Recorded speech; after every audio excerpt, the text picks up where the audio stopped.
Welcome back. So, we have a couple things today. One of them is a little bit bigger than the other, so we'll start with the small one first. Number one, making Enlisted a better place. So, we're going to make our vehicles stand out. So, in response to requests from the community, you can now customize the APCs, the trucks, and it looks like the motorcycles, which is pretty nifty. One day, I know it probably won't happen, but one day I just hope that we'll be able to pick up decorators the way you can in War Thunder. So you pick them up for one vehicle and you can put them on all the vehicles, but, I won't hold my breath. Moving on from there, there's updated supply boxes for paratroopers. So I actually noticed this yesterday when I was playing the BR1 Germans at BR5. Why would you bring BR1 Germans to BR5, Drew? That's so weird. Yeah, you're right, but I wanted more than one set of paratroopers, right? So anyway, the point is, the BR1 Premium paratroopers, when they pull the assault kit out of the box, pull out an MG81. And here, they're talking about how against BR4 and 5 vehicles, Soviet and Japanese paratroopers now have better AT weapons. Thing is, it looks like some of these other ones have been updated in the background. And that's even before they put this out, so play around with your paratroopers, see if there's anything cool and different that you get. I was pleasantly surprised to see that the BR1 German paratroopers were getting the newest and best, well, arguably best, belt-fed MG in the tech tree, in their paratrooper box. Moving on from there, vehicle fixes. Were you bothered by the tilting of jets? We fixed it. So they say you'll have more stable control. I'm curious. So, for example, in the SU-9, when I was playing around with that the other day, sometimes when you'd go into dive, it would want to rock a lot, and it wouldn't really want to fly stable. It is what it is. It wasn't, like, unmanageable, but if that's better, that's a good thing. They also fixed a technical issue that caused different camos to be applied and purchased on certain German tanks with default desert camo. The functional commander's vision port's been added to the Churchill 3. I'm still waiting to get another Churchill in the game, hopefully in the tech tree, hopefully with the bigger gun. I mean, an AVRE or like a petard would be kind of cool too, but I'm thinking like like a Churchill 6 or like a Black Prince, something like that. Even the hull locked one, like the gun carriage, that would also be pretty nifty.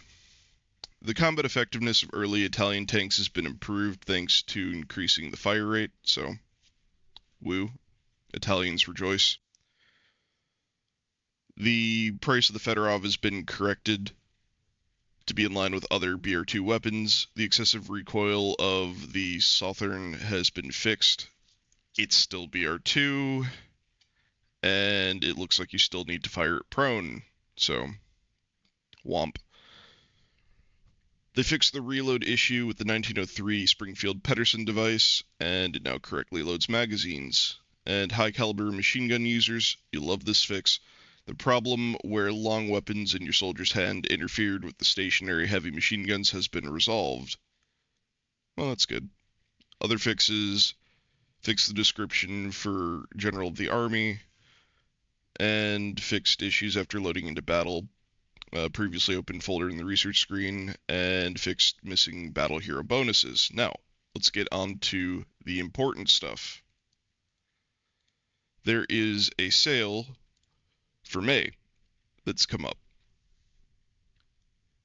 Now, the May sale is running from April 30th to May 7th, and in it, there's a 50% discount on additional squad slots for gold. There's a 50% discount for a year of premium, for 90 days of premium, and on all premium squads for gold except for the Japanese bike squad. Additionally, on the Gaijin Net store, there's a 50% discount on 180 days of premium, and there's some temporarily available squads, so let's go over these. Number one, we have the Lewis gun machine gunners for the USSR. I like these guys. They are, I believe, a new legacy squad, so I'm pretty sure they have 5 guys with machine guns. One of them's an engineer, plus you can add on an AT soldier.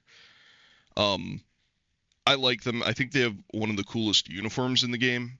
Um, I'm like 99% sure that you get everybody with a machine gun in there except for the add-on guy that can be an AT soldier or an engineer. But I like them.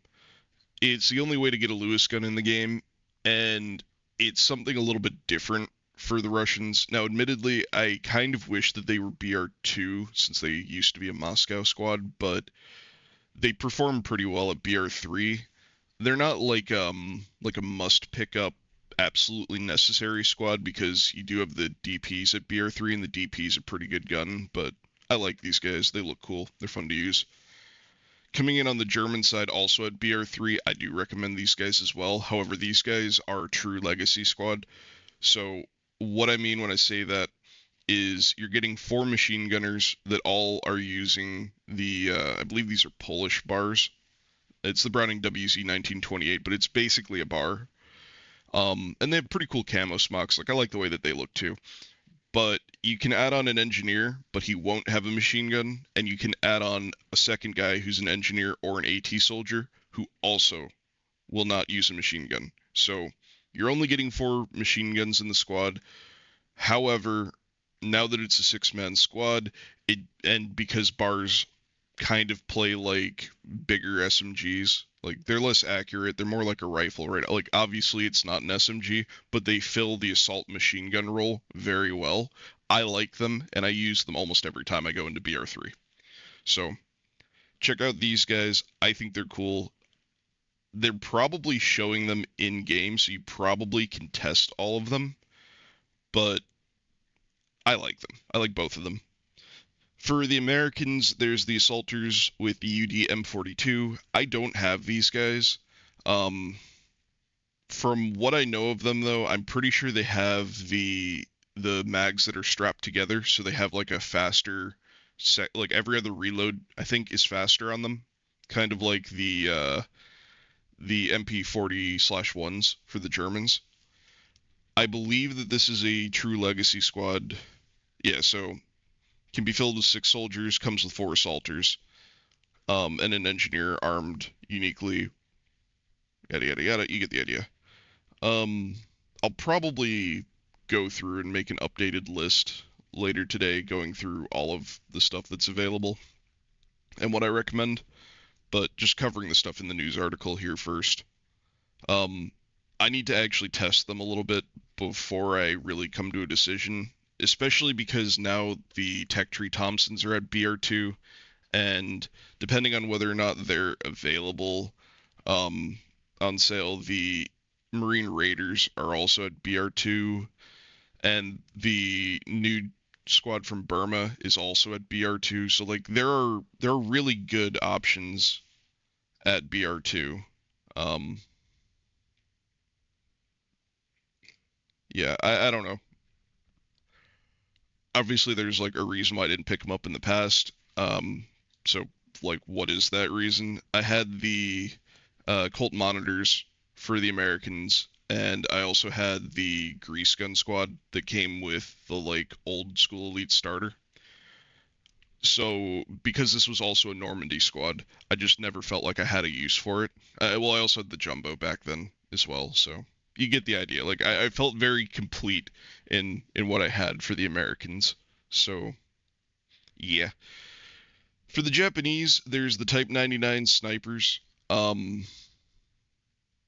they're cool, but if you're gonna pick up a premium sniper squad, like it's a very niche thing, and you kind of like if you want one, you know you want one, and if you don't, then you probably don't.